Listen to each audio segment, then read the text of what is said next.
ఇప్పుడు ఎలా ఉంది నాన్న? నీకు ఎలా ఉంది? అమ్మ రాదమ్మా, కంగారు పడకమ్మా. నాకేం కాలేదమ్మా, చిన్న చిన్న దెబ్బలు తగిలాయంతే. నాకు ఇలా దెబ్బలు తగిలాయని తెలియగానే వెంటనే అల్లుడు గారు నా దగ్గరకు వచ్చారమ్మా. జైలర్ గారితో మాట్లాడి నాకు మంచి ట్రీట్మెంట్ చేయించి నాకు ఎటువంటి ఇబ్బంది లేకుండా చూశారమ్మా. నాకు ఇలా జరిగిందన్న విషయం నీకు తెలిస్తే నువ్వు బాధపడతావని నేనే ఆ విషయం చెప్పొద్దని అల్లుడు గారు చెప్పాను. చెప్పి నిన్ను బాధ పెట్టాం అల్లుడు గారికి కూడా ఇష్టం లేదంట. అందుకేనమ్మా నీకు చెప్పకుండా వచ్చానని చెప్పారు. రాదమ్మా, అలాంటి మంచి భర్త దొరకడం నిజంగా నీ అదృష్టం తల్లి.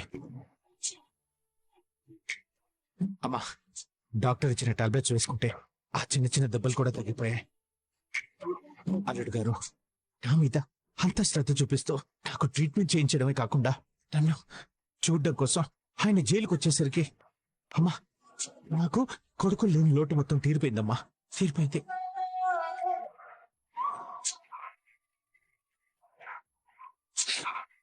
అమ్మా, మనం ఈ జన్మలో ఏ పుణ్యం చేసుకుని ఉంటామో అందుకేనమ్మా అంత మంచి మనిషి మన జీవితాల్లోకి వచ్చాడు.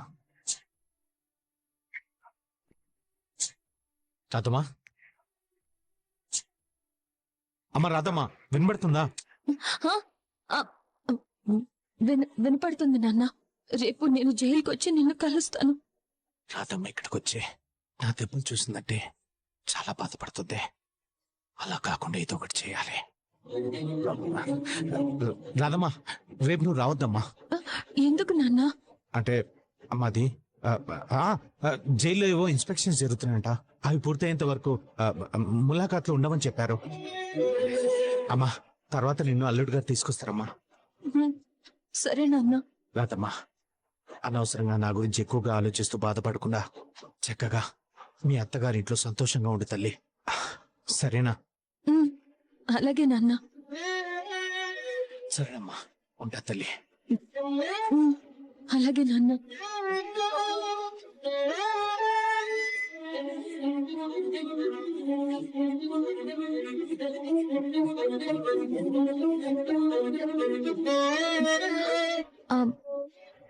సారీ, జరిగిన విషయం నాకు చెప్పొద్దని మా నాన్నే మీకు చెప్పారని తెలియక ఇష్టం వచ్చినట్టు మాట్లాడాను. సారీ. ఆ విషయం తెలిస్తే నేను బాధపడతానని, మా నాన్నలా మీరు కూడా ఆలోచిస్తారని ఊహించలేదు. సారీ. నాకు కావాల్సింది నీ సారీలు కాదు, నువ్వు అన్నం తినడు. అనిపించే భావనే ప్రేమ, నిన్ను వీడి నేను పోను అని చేసే బాసలే ప్రేమ.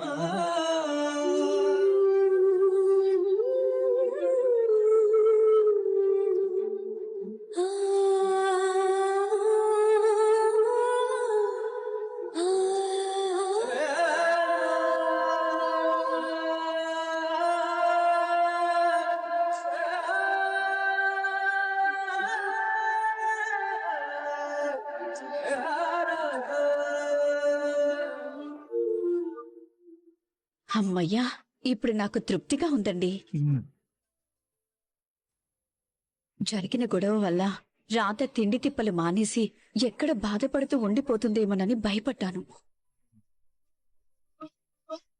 ఆ గొడవ వల్ల విక్రమ్ రాధ దూరం అయిపోతారేమోనని భయమేసింది. ఆ దేవుడి దయ వల్ల అలాంటిదేమీ జరగకుండా ఇద్దరూ కలిసిపోయారు. సునంద, మొదట్లో నేను కూడా కొంచెం భయపడ్డాను, కానీ మనోడి మీద నాకు పూర్తి నమ్మకం ఉంది. ఎలాగోలా వాడు రాధని కన్విన్స్ చేసి అన్నం తినిపిస్తాడని, వాళ్ళు మళ్ళీ దగ్గర అవుతారని నాకైతే పూర్తి నమ్మకం ఉంది. ఇదిగో, ఆలు మగల మధ్య గొడవలనేవి అద్దం మీద ఆవగింజల్లాంటివి. ఇలా వస్తాయి, అలా జారిపోతాయి. మన కొడుకు కోడల విషయంలో కూడా అంతే. అప్పుడప్పుడు ఇలాంటి చిన్న చిన్న గొడవలు వచ్చినా కూడా వాళ్ళు నిండు నూరేళ్లు అన్యోన్యంగా ఉంటారు. అదే కదండి మనకు కావాల్సింది. నాకు కావాల్సింది మాత్రం అది కాదు. రాధ విక్రమ్లు విడిపోవడం కావాలి. ఆ రాధ శాశ్వతంగా ఈ ఇంటి నుంచి వెళ్ళిపోవడం కావాలి. నా కూతురు ప్రియకి విక్కీకి పెళ్లి జరగటం కావాలి. ప్రియ ఈ ఇంటి కోడలవ్వడం కావాలి. జరుగుతుంది. నేను కోరుకున్న ప్రతిదీ జరుగుతుంది. అతి తొందరలోనే జరుగుతుంది.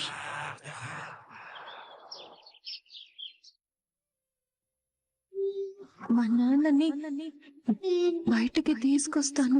నువ్వేం టెన్షన్ పడక్కర్లేదు, నేను నీకు హెల్ప్ చేస్తాను. రాధ నా భార్య.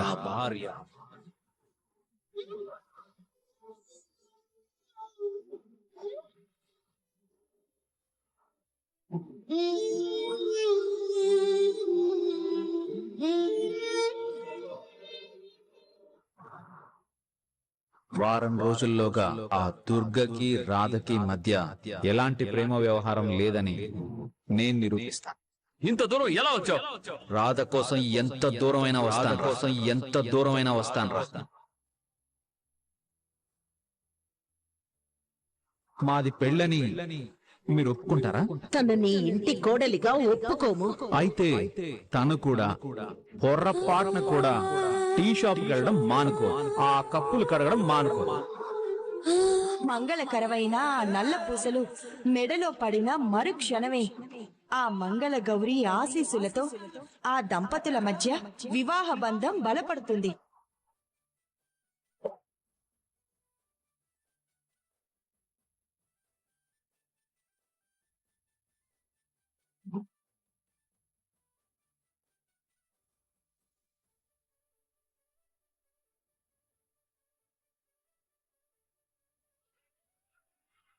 అవసరం కోసం విక్రమ్ కృష్ణ నేను అబద్ధం పెళ్లి చేసుకున్నా చాలాసార్లు తను నాకు సపోర్ట్గా నిలబడ్డాడు.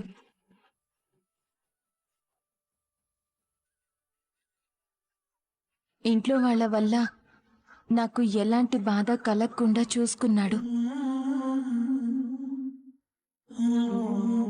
నాన్నకి దెబ్బలు తగిలాయని తెలిస్తే నేను బాధపడతానని ఆ విషయం నాకు చెప్పకుండా తనే వెళ్ళి నాన్నకి మంచి ట్రీట్మెంట్ చేయించాడు.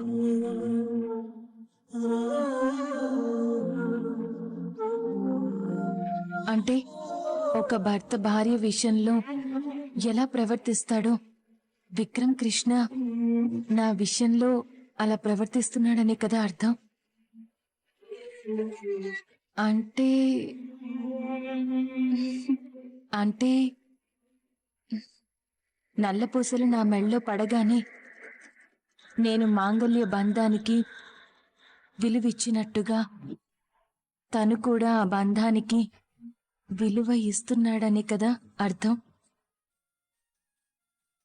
అంటే నేను తనకి భర్త స్థానం ఇచ్చినట్టుగానే తను నాకు భార్య స్థానం ఇచ్చాడనే కదా అర్థం. విక్రమ్ కృష్ణకి నాకు మధ్య భార్యాభర్తల బంధం మొదలైందనే కదా అర్థం.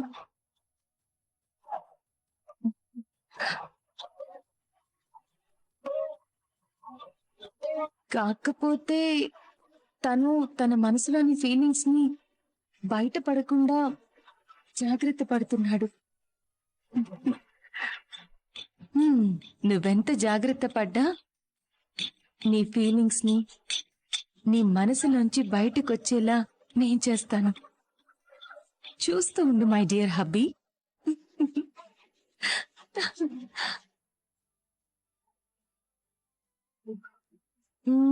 అవును, ఇవాళ నేషనల్ హస్బెండ్ డే కదా.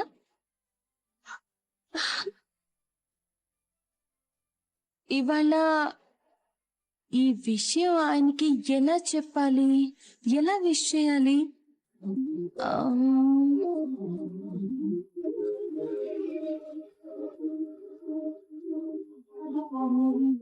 ఎలా?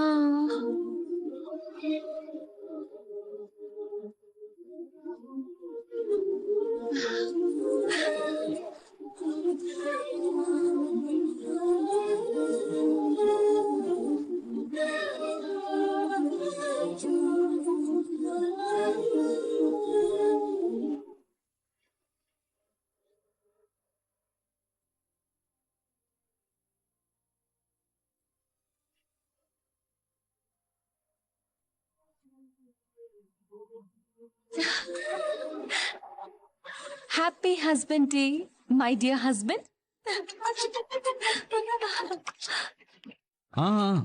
యా ఆ ఫైల్ ఇంట్లోనే ఎక్కడ ఉంటుంది, ఒకసారి చూసి ఫోన్ చేస్తా. ఏయ్. ఏయ్. ఏంటి దాచావు? ఏదో రాశాను, నీకెందుకు? ఎందుకేంటి? నేను రాగానే దాచావంటే ఖచ్చితంగా అది నాకు సంబంధించింది అయి ఉంటుంది కదా. అవును, నీకు సంబంధించింది. అయితే అదేంటో చూపించు. చూపించును. ఏయ్, ఇది నా పర్సనల్. నాకు సంబంధించింది నీకు పర్సనల్ ఎలా అవుతుంది? ఎలా అవుతుందో నాకు తెలీదు, నేను మాత్రం చూపించును. ఏయ్, ఏంటో చూపించు. చూడండి. తప్పు. ఏయ్, తప్పుకో. ఏయ్, ఓ.